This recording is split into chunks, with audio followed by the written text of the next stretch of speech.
টেলিভিশনের নিজস্ব প্রতিবেদক কাজী এনামুল হক ফারুক, এখন টেলিভিশনের কুমিল্লা ব্যুরো প্রধান খালেদ সাইফুল্লাহ, দৈনিক আমার দেশ পত্রিকার কুমিল্লা জেলা প্রতিনিধি এবং আরো উপস্থিত আছেন এখানে অন্যান্য সাংবাদিকরা। আমরা এখন এই ঘটনার সেটি শোনার জন্য আমরা এখন সাদওয়াত হাফিজ, আমার দেশ পত্রিকার গুরুত্ব প্রতিনিধিকে আমি অনুরোধ করছি।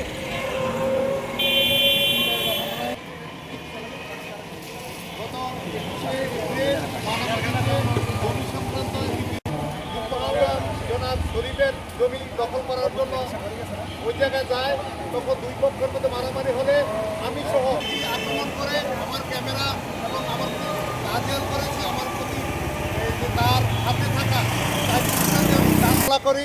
মামলার প্রধান এজাহারভুক্ত আসামি সালাউদ্দিন, ওনাকে গ্রেফতার করার জন্য আমি প্রশাসনের দৃষ্টি আকর্ষণ করছি।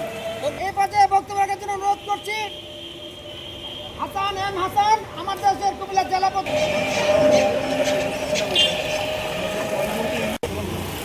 অত্যাচার করেছে, আমরা দেখি আমার সামনে ঘটনাটা করেছে। আমি অনেক সেভ করার জন্য কিন্তু পারিনি। তারা সন্ত্রাসী কায়দায় এমনভাবে হামলা করেছে, আমরা সহ আরও কয়েকজন আহত হয়েছি। সেটা হচ্ছে তারপর দিন কিন্তু সাদওয়াত হাফিজ এই ঘটনায় মামলা দায়ের করেছে গুলশান থানায়। কিন্তু দেখা যাচ্ছে যে এক সপ্তাহ পার হয়ে গেলেও কিন্তু এখনও পর্যন্ত পুলিশ প্রশাসন সেই সন্ত্রাসী সালাউদ্দিনকে গ্রেপ্তার করতে পারেনি। আমি কথা বলেছিলাম গত পরশুদিন ওসির সাথে, উনি বছর চেষ্টা করছেন, কিন্তু আসলে কী চেষ্টা করছেন উনিই বলতে পারবেন। আমরা কুমিল্লার কর্মরত সাংবাদিক কিন্তু এখানে প্রেসক্লাবের সভাপতি আছেন, তো আমরা দাবি করছি যে অতি শীঘ্রই এই প্রত্যেক ঘটনাতে সব দেখেছে, যা আমরা এটার নিন্দা জানাই এবং প্রশাসন এ ব্যাপারে যথাযথ ব্যবস্থা গ্রহণ করবে, এটা আমরা প্রত্যাশা করি। কারণ এই সমাজের আজকের এই সংগঠনের সভাপতি উপস্থিত সাংবাদিক নেতৃবৃন্দ, 6 দিন পার হলো এখন পর্যন্ত সন্ত্রাসীরা তারা ঘুরছে।